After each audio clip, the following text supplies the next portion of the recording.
जरा एक दृश्य की कल्पना कीजिए। कोई इंसान अपनी डाइनिंग टेबल पर बैठा है और उसके सामने उसकी पसंदीदा डिश रखी है। अब वो इंसान एक कद्दूकस लेता है और अपने खाने के ऊपर एक प्लास्टिक के क्रेडिट कार्ड को घिसने लगता है। बाप रे, ये सुनने में ही कितना अजीब और बेतुका लगता है। बिल्कुल, कोई भी इंसान होश हवास में ऐसा क्यों करेगा? लेकिन विज्ञान के जो नए शोध सामने आ रहे हैं वे इसी तरफ इशारा कर रहे हैं कि हम सब अनजाने में बिल्कुल ऐसा ही कर रहे हैं। सही कहा। तो आज की इस गहरी पड़ताल में, यानी स्रोतों के इस गहन विश्लेषण में, हमारा मिशन इसी अदृश्य खतरे को समझना है। आज हमारे सामने कई नई वैज्ञानिक रिसर्च, स्वास्थ्य लेख और पर्यावरण डेटा का एक पूरा स्टैक रखा है। हाँ, और ये दस्तावेज काफी चौंकाने वाले हैं। तो हम इन सभी स्रोतों को एक साथ रखकर ये समझने की कोशिश करेंगे कि माइक्रोप्लास्टिक्स नाम का ये अदृश्य दुश्मन इंसानी शरीर में प्रवेश कैसे कर रहा है, ये अंदर जाकर असल में क्या तबाही मचा रहा है, और सबसे जरूरी बात, विज्ञान के पास इससे बचने के क्या ठोस उपाय हैं। बिल्कुल। तो शुरुआत उसी चौंकाने वाले आंकड़े से करते हैं जिसका मैंने अभी जिक्र किया। इस रिसर्च के मुताबिक एक औसत इंसान हर हफ्ते लगभग 5 ग्राम माइक्रोप्लास्टिक निगल रहा है या सांस के जरिए अंदर खींच रहा है। 5 ग्राम। और 5 ग्राम का मतलब है एक पूरा का पूरा क्रेडिट कार्ड, वो भी हर हफ्ते। ये एक ऐसा आंकड़ा है जो किसी को भी सोचने पर मजबूर कर दे। और देखो, जब हम इन शोध पत्रों की गहराई में जाते हैं ना, तो तस्वीर और भी ज्यादा साफ और डरावनी हो जाती है। वो कैसे? असल में माइक्रोप्लास्टिक्स यानी वो प्लास्टिक के कण जो 5 मिलीमीटर से छोटे होते हैं, और नैनोप्लास्टिक्स जो इतने छोटे होते हैं कि उन्हें देखने के लिए शक्तिशाली माइक्रोस्कोप की जरूरत पड़ती है।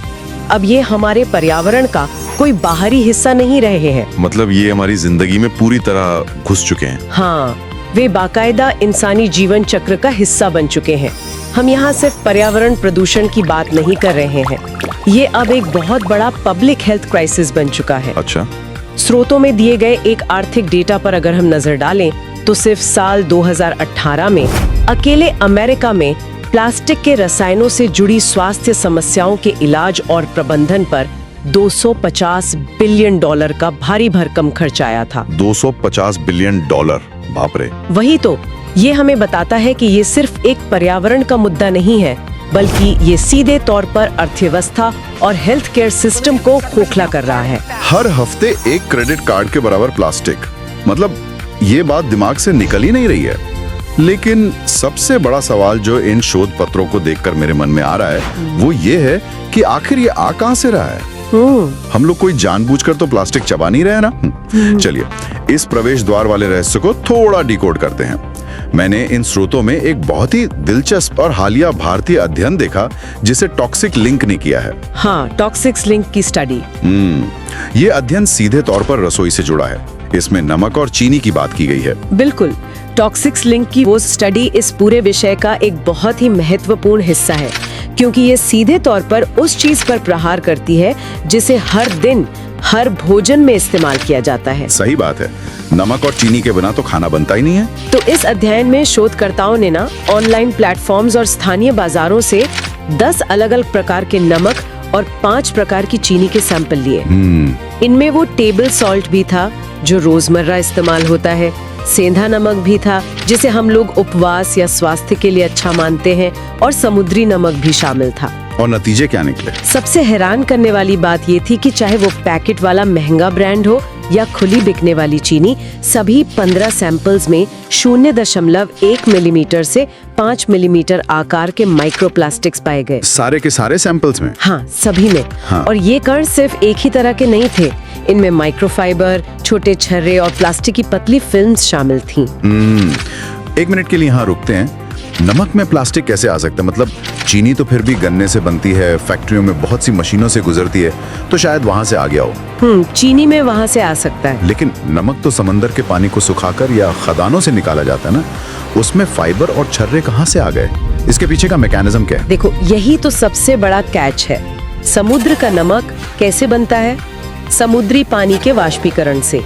और आज समंदरों का क्या हाल है? समंदर तो प्लास्टिक से भरे पड़े हैं। एग्जैक्टली, दुनिया भर का प्लास्टिक कचरा, जैसे सिंथेटिक कपड़े धोने से निकलने वाले माइक्रोफाइबर, प्लास्टिक की बोतलें, थैलियां, ये सब समंदर में जा रहा है। अच्छा, तो वो वहाँ घुल जाता है? घुलता नहीं है। सूरज की अल्ट्रावायलेट किरणें और लहरों का टकराव इस बड़े प्लास्टिक को छोटे छोटे टुकड़ों में तोड़ देता है।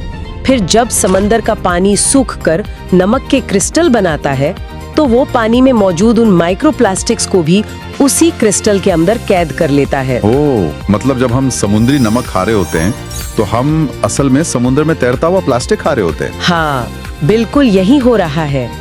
इस स्टडी का डेटा भी इसी बात की पुष्टि करता है।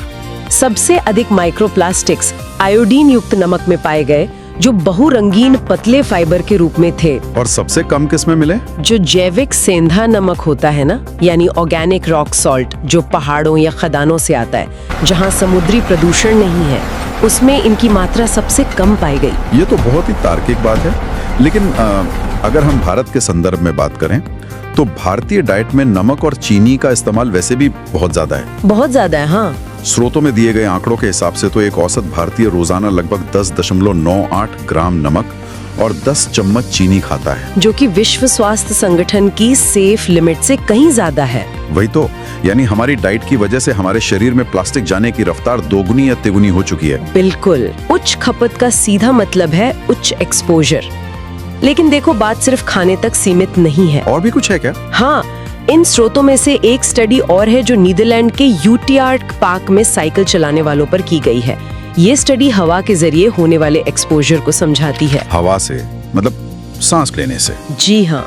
साइकिल चालकों के खून और श्वसन तंत्र की जांच में पता चला कि हवा में तैरते हुए नैनो प्लास्टिक्स सांस के जरिए उनके फेफड़ों में गए और वहां से वो सीधे उनके रक्त प्रवाह यानी ब्लड स्ट्रीम में पहुंच गए। बाप रे। और इसने सीधे तौर पर उनकी सफेद रक्त कोशिकाओं यानी व्हाइट ब्लड सेल्स के काम करने के तरीके को प्रभावित किया। ये तो बहुत डरावना है। और ये सिर्फ बाहर की हवा की बात नहीं है।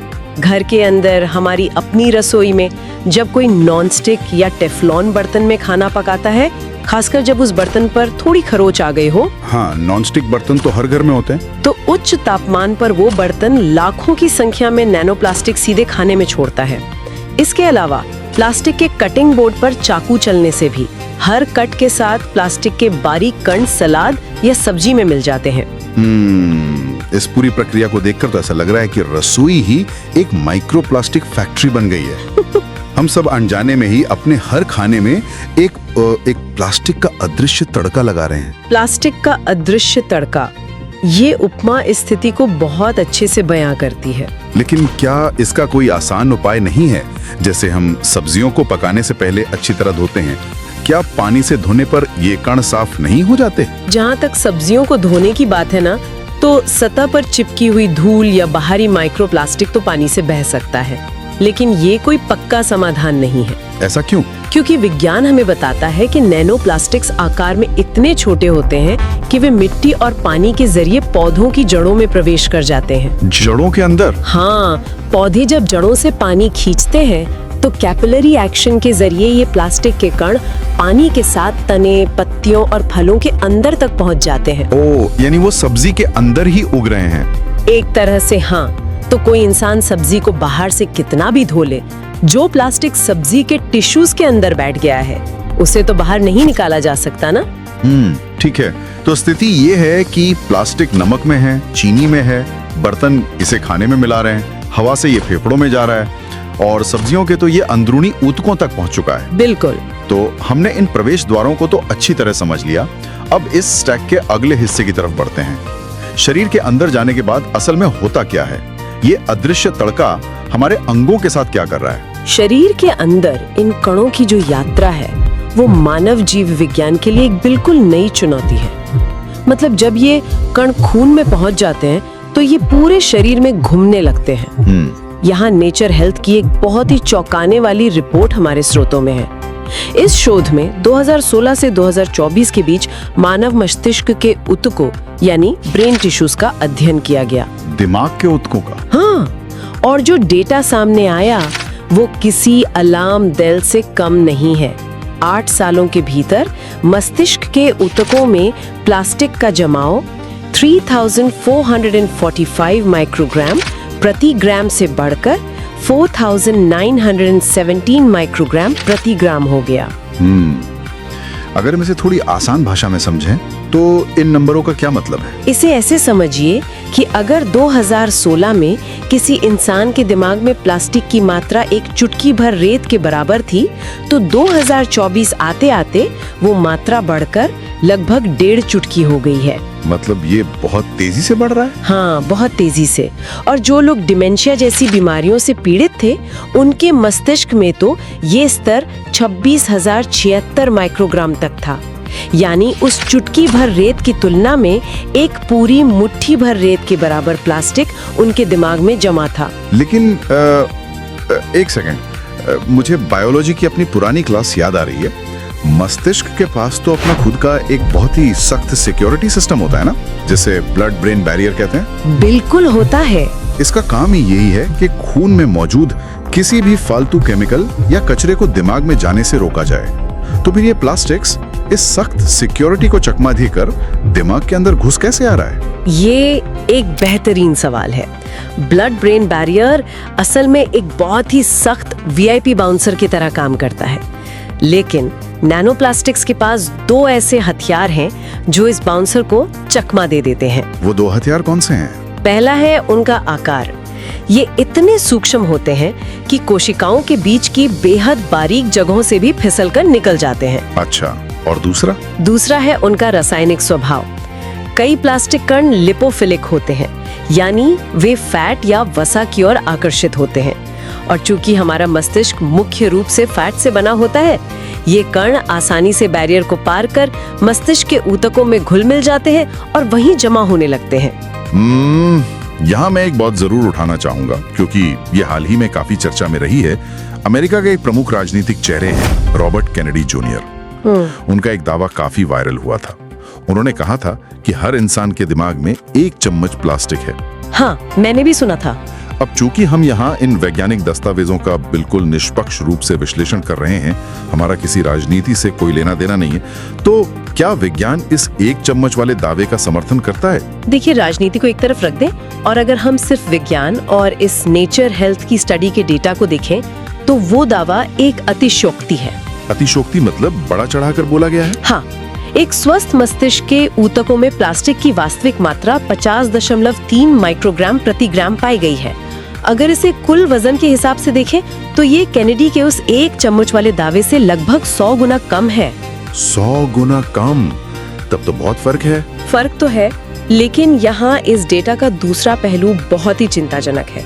दावा भले ही मात्रा के मामले में तकनीकी रूप से गलत हो, लेकिन इस स्टडी ने पुष्टि की है कि जिन 100% स्वस्थ मस्तिष्कों का परीक्षण किया गया, उन सभी में प्लास्टिक मौजूद था। ओहो, यानी मात्रा भले ही कम हो, लेकिन मौजूदगी 100% है। बिल्कुल, कोई भी इंसान इससे अछूता नहीं है। तो ये बात साफ है कि खतरा वास्तविक है, बस उसे बताने का तरीका शायद थोड़ा सनसनीखेज था। और इन दस्तावेजों को देखते हुए पता चलता है कि ये सिर्फ दिमाग तक सीमित नहीं है, दिल भी इसका शिकार हो रहा है। हाँ, बिल्कुल। यहाँ स्रोतों में एथेरोस्क्लेरोटिक प्लेक से जुड़ी एक स्टडी भी है। जी हाँ, हृदय रोगों के मामले में स्थिति और भी स्पष्ट और खतरनाक है। एथेरोस्क्लेरोटिक प्लेक असल में वो फैट और कोलेस्ट्रॉल का जमाव होता है जो रक्त धमनियों यानी आर्टरीज को ब्लॉक कर देता है। एक बड़े अध्ययन में पाया गया कि 58.4% मरीजों के इन प्लेक्स के अंदर माइक्रोप्लास्टिक्स मौजूद थे। लेकिन ये कण वहाँ कर क्या रहे हैं? क्या ये सिर्फ खून में तैरते हुए वहां जाकर फंस गए हैं, या ये खुद उस ब्लॉकेज को पैदा कर रहे हैं? बहुत ही सटीक सवाल। विज्ञान बताता है कि ये कण वहां निष्क्रिय नहीं बैठे रहते। जब ये नुकीले और खुरदरे माइक्रोप्लास्टिक्स रक्त वाहिकाओं से गुजरते हैं, तो वे अंदरूनी दीवारों को छीलते हैं या खरोचते हैं। अच्छा, जैसे कोई रेगमाल रगड़ रहा हो? हाँ, कुछ वैसा ही। इस खरोच से वहां इन्फ्लेमेशन या सूजन पैदा होती है। फिर शरीर का इम्यून सिस्टम इस खरोच को भरने के लिए वहां कोलेस्ट्रॉल और फैट को भेजता है, जिससे वहां एक तरह का प्लास्टर बन सके। समझ रहा हूँ। और वही प्लास्टर धीरे धीरे प्लेक में बदल जाता है। इस स्टडी के मुताबिक जिन मरीजों के प्लेक में माइक्रोप्लास्टिक्स पाए गए, उनमें अगले कुछ सालों में हार्ट अटैक, स्ट्रोक या मौत का खतरा उन लोगों की तुलना में बहुत अधिक था जिनके प्लेक में प्लास्टिक नहीं था। एक चीज जो मुझे यहाँ थोड़ी परेशान कर रही है, अगर ये प्लास्टिक के कण इतने ही छोटे हैं, तो क्या शरीर का इम्यून सिस्टम इन्हें किसी बाहरी कचरे की तरह बाहर निकालने की कोशिश नहीं करता? करता तो है, लेकिन और क्या ये कण सिर्फ अपने आप में ही खतरनाक हैं या इनके साथ कोई और भी छिपी हुई मुसीबत आती है? यहीं पर इस पूरे विज्ञान का सबसे डरावना हिस्सा सामने आता है, जिसे ट्रोजन हॉर्स प्रभाव कहते हैं। ट्रोजन हॉर्स, वो लकड़ी के घोड़े वाली कहानी? बिल्कुल वही, जहां लकड़ी के एक विशाल घोड़े के अंदर दुश्मन के सैनिक छिपकर शहर में घुस गए थे। माइक्रोप्लास्टिक्स बिल्कुल उसी तरह काम करते हैं। अच्छा। क्योंकि इन कणों की सतह खुरदरी और स्पंज जैसी होती है, वे पर्यावरण में मौजूद भारी धातुओं, खतरनाक रसायनों और कीटनाशकों को अपने ऊपर चिपका लेते हैं। जब ये शरीर में जाते हैं तो वे इन जहरों को सीधे हमारे अंगों तक पहुंचा देते हैं। मतलब ये खुद तो कचरा है ही, अपने साथ और भी खतरनाक कचरे की होम डिलीवरी सर्विस चला रहे हैं। हाँ, एकदम सही कहा। और बात सिर्फ रसायनों तक नहीं रुकती है। इन शोध पत्रों में ASM की एक बहुत ही महत्वपूर्ण स्टडी शामिल है, जो एंटी माइक्रोबियल रेजिस्टेंस पर बात करती है। एंटी माइक्रोबियल रेजिस्टेंस यानी जब दवाइयाँ असर करना बंद कर देती हैं। हाँ, इस अध्ययन में पाया गया कि पॉलीस्टाइरीन और पॉलीथीन जैसे प्लास्टिक कण ई कोलाई जैसे खतरनाक बैक्टीरिया के लिए एक सुरक्षित पनागाह बन जाते हैं। वो कैसे? ये बैक्टीरिया प्लास्टिक की सतह पर एक बायोफिल्म बना लेते हैं, जो एक तरह का तैरता हुआ शहर होता है। इस शहर में बैक्टीरिया एक दूसरे के साथ अपने जीन्स शेयर करते हैं, और सबसे खौफनाक बात यह है कि ऐसा बिना किसी एंटीबायोटिक दवा के संपर्क में आई ही हो जाता है। बाप रे। मात्र 5 से 10 दिनों के भीतर ये बैक्टीरिया मल्टी ड्रग रेजिस्टेंट बन जाते हैं, यानी उन पर कोई भी आम एंटीबायोटिक दवा असर करना बंद कर देती है। रुकिए, ये तो बहुत ही गहरी और खौफनाक बात है। हम लोग अक्सर सुनते हैं कि एंटीबायोटिक रेजिस्टेंस इसलिए होता है क्योंकि लोग जरूरत से ज्यादा दवाइयां खाते हैं। हाँ, लेकिन यहाँ तो प्लास्टिक के टुकड़े बैक्टीरिया को बिना दवा के ही सुपर बग बना रहे हैं। ये तो चिकित्सा विज्ञान के लिए एक बहुत बड़ा सिरदर्द होगा। बहुत बड़ा। और चिकित्सा विज्ञान से ही मुझे इन दस्तावेजों का एक और बहुत बड़ा विरोधाभास याद आ रहा है। हम अपनी रसोई, अपनी हवा, अपने पानी को तो किसी तरह फिल्टर करने की कोशिश कर सकते हैं, लेकिन मेडिकल एक्सपोजर का क्या? ये एक गंभीर मुद्दा है। स्रोतों में साफ लिखा है कि अस्पतालों में इस्तेमाल होने वाले IV बैग्स और सर्जिकल उपकरणों से सीधे रक्त प्रवाह में लाखों नैनोप्लास्टिक्स प्रवेश कर जाते हैं। क्या अस्पताल, जो जान बचाने की जगह है, वही सीधे खून में प्लास्टिक उतार रहा है? ये आधुनिक चिकित्सा का एक बहुत ही कड़वा सच है, जिसे अब नजरअंदाज नहीं किया जा सकता। अस्पतालों में इस्तेमाल होने वाली सिरिंज, सलाइन चढ़ाने वाले IV बैग्स और खून जमा करने वाली ट्यूब्स, ये सभी प्लास्टिक के बने होते हैं। हाँ, सब कुछ तो प्लास्टिक का ही होता है वहाँ। तो जब कोई तरल पदार्थ इन प्लास्टिक ट्यूब्स के अंदर से तेजी से गुजरता है, तो घर्षण यानी फ्रिक्शन की वजह से वो अपने साथ लाखों नैनो प्लास्टिक्स को सीधे मरीज की नसों में धकेल देता है। लेकिन शरीर के पास तो अपने फिल्टर होते हैं ना, जैसे हमारा पेट या हमारी आंतें या फेफड़े होते हैं। लेकिन मेडिकल एक्सपोजर की सबसे बड़ी समस्या ही यही है। जब कोई चीज सीधे IV के जरिए नसों में दी जाती है, तो वो शरीर के उन सभी प्राकृतिक फिल्टर को बाईपास कर देती है। वो सीधे खून में पहुंच जाती है। हाँ, और बिना किसी रुकावट के अंगों तक चली जाती है। हालांकि ये स्पष्ट है कि अस्पताल जाना या IV लेना जीवन रक्षक है और इसे टाला नहीं जा सकता। लेकिन इस नए डेटा को देखते हुए चिकित्सा बिरादरी को अब मेडिकल ग्रेड प्लास्टिक के विकल्पों और सख्त गुणवत्ता मानकों पर गंभीरता से विचार करना पड़ रहा है। ये सब सुनकर तो ऐसा लगता है कि हम एक ऐसी भूल भुलैया में फंस गए हैं जहां से बाहर निकलने का कोई रास्ता ही नहीं है। स्थिति गंभीर जरूर है। शरीर के अंदर अंगों पर पड़ने वाले इस डरावने प्रभाव को समझने के बाद सबसे स्वाभाविक सवाल यही उठता है कि आखिर विज्ञान के पास इसका क्या समाधान है। अगर कोई इंटरनेट पर जाए तो हजारों ऐसे डिटॉक्स तरीके मिल जाएंगे जो दावा करते हैं कि वे शरीर से प्लास्टिक निकाल सकते हैं। कोई कहता है सोना में जाकर खूब पसीना बहाओ तो प्लास्टिक निकल जाएगा। कोई कहता है एक्टिवेटेड चारकोल खा लो। विज्ञान इन दावों को कैसे देखता है? अगर हम साक्ष्यों और क्लिनिकल ट्रायल के आधार पर बात करें ना, तो विज्ञान इन छद्म विज्ञान यानी सूडो साइंस के दावों को सिरे से खारिज करता है। मतलब ये काम नहीं करते?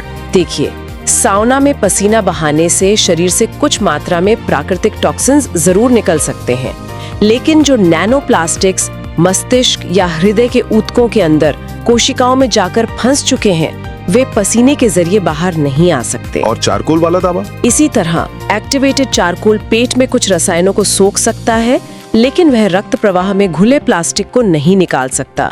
ये सब मुख्य रूप से मार्केटिंग गिमिक है। तो फिर असली विज्ञान क्या कहता है? असली विज्ञान बहुत ही बुनियादी, प्राकृतिक और हमारी पहुंच के भीतर के समाधानों की बात करता है।